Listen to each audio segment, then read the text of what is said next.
एक महात्मा जी थे, उनके पास बहुत से लोग आया जाया करते थे।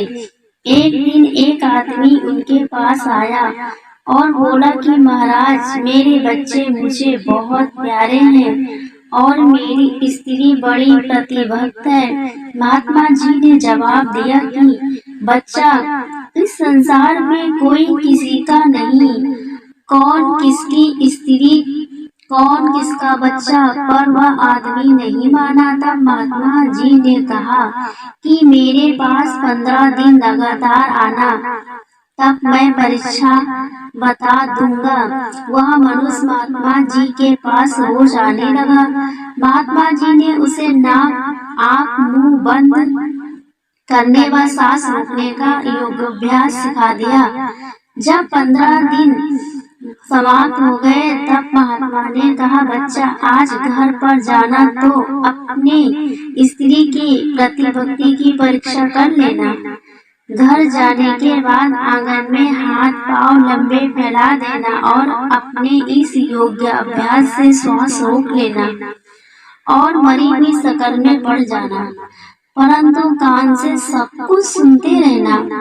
उस आदमी ने घर जाकर ठीक वैसे ही बहाना किया जैसे कि महात्मा जी ने समझाया था।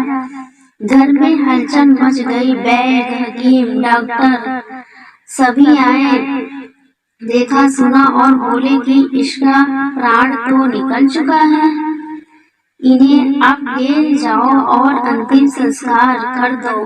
5 पड़ोस के सभी इकट्ठे हुए, कफन आदि पहनाया गया, परंतु तब शरीर को दरवाजे से लाश निकालने में कठिनाई हो गई। अच्छी मुसीबत खड़ी हो गई। तब लोगों ने सोचा कि थोड़ी दीवार तोड़कर रास्ता बड़ा कर दे।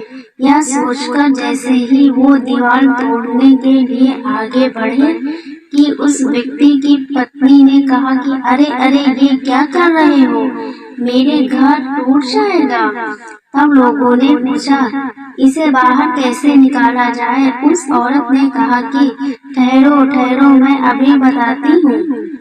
यह कहकर वह दौड़ी दौड़ी गई और घर से चारा काटने वाला गड़ासा उठा लाई और बोली कि लो, इससे इसके आधे हाथ पैर काट दो, फिर बाहर निकाल लो।